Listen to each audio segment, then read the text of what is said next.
राजा की 4 बेटियां। बहुत समय पहले की बात है। मुगल शासक नामक शहर में एक राजा हुआ करते थे जिनका नाम अकबर था, जो खुद के बारे में ही सोचा करते थे कि वह बहुत ही नेक सोच, दयालु स्वभाव और दरिया दिली हैं। उन्हें लगता है कि वह स्थितियों को सही से समझने, हर बात पर न्याय करने और हर विषय में उचित व्यवहार रखने वाला आदमी है। राजा अकबर की 4 बेटियां थीं। एक दिन उसने अपनी बेटियों को बुलाकर कहा, मेरे पास जो कुछ भी है वो सब तुम चारों बेटियों का ही है। तुम चारों को मुझसे ही जीवन मिला है। मेरी इच्छा अनुसार ही तुम चारों का वर्तमान, भूत और भविष्य बना हुआ है, जो आगे भी ऐसे ही बना रहेगा। हम ही तुम चारों का किस्मत बनाता हूँ। राजा अकबर की यह बात सुनकर उनकी 3 बेटियों ने शांत मन से राजा की बात में हामी भर दी, लेकिन चौथी बेटी ने ऐसा नहीं किया। उसने कहा, मुझे तो नहीं लगता है कि आपके हाथों मेरा किस्मत है। राजा अकबर यह बात सुनते ही गुस्सा से कांप जाते हैं। अपनी चौथी बेटी की कही बातों को एक चुनौती के रूप में स्वीकार करते हैं। उसने खुद को अपनी चौथी बेटी के सामने सही साबित करने की ठान ली और उसे जेल में बंदी बना दिया। नमस्कार दोस्तों, आज की कहानी बहुत शिक्षाप्रद है। आइए जानते हैं इस कहानी के माध्यम से। लेकिन उससे पहले आप पूरी सच्ची श्रद्धा से कमेंट बॉक्स में हर हर महादेव, ओम नमः शिवाय जरूर लिखें। साथ ही चैनल को सब्सक्राइब अवश्य कर लें, ताकि मैं जब भी अपने चैनल पर वीडियो अपलोड करूं तो आपको उसका नोटिफिकेशन सबसे पहले पहुंचे। हे लक्ष्मी माँ, जो भी इस चैनल को सब्सक्राइब करे और इस वीडियो को लाइक करे, उसके घर में कभी भी धन की कमी ना रहे। उसका पूरा परिवार हमेशा हंसता मुस्कुराता और कुशल मंगल रहे। इस तरह से राजा अकबर की चौथी बेटी कई वर्षों तक जेल में ही बंद रही।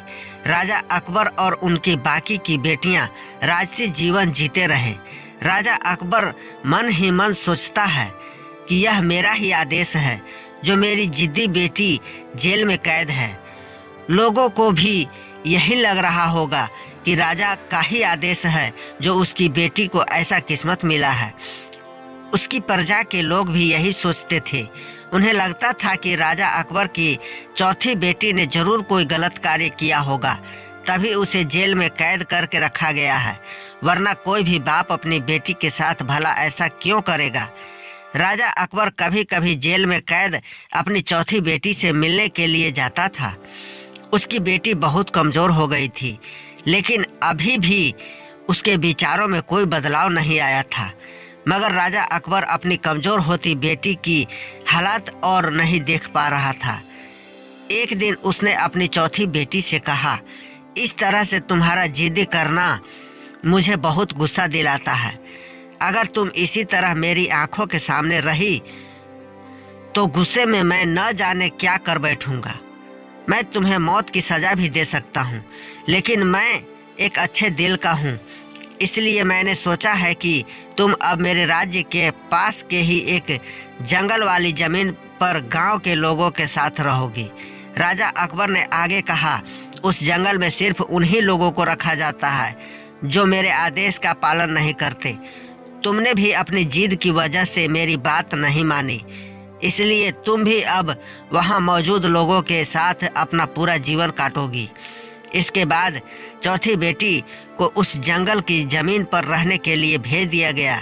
वहां वह फल और सब्जियां खाकर एक झोपड़ी में रहने लगी।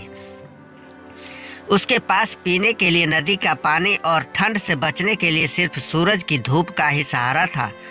वहां की खुली हवा में रहते हुए और फल फूल खाते खाते वह जल्द ही पूरी तरह से स्वस्थ हो गई। उसने वहां पर किसानी करना भी शुरू कर दी।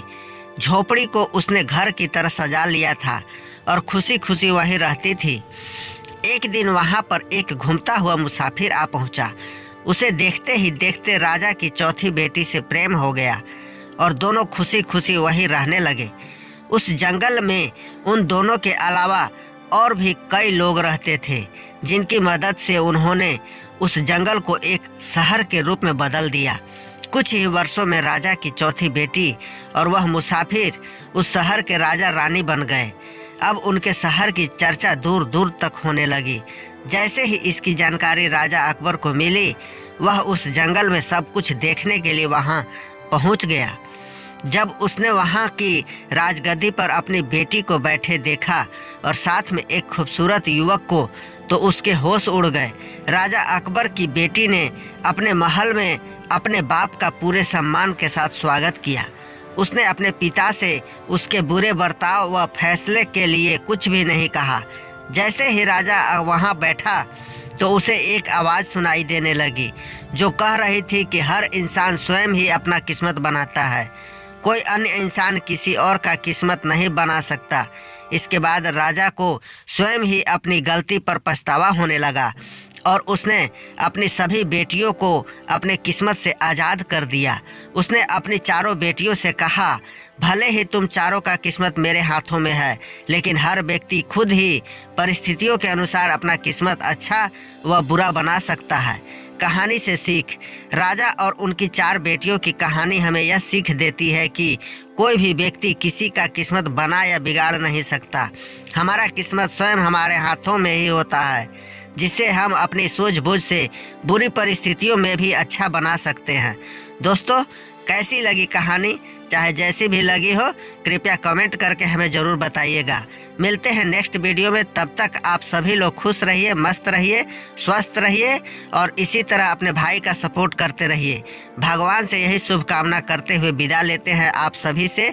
पूरा वीडियो देखने के लिए आप सभी लोगों को बहुत बहुत धन्यवाद।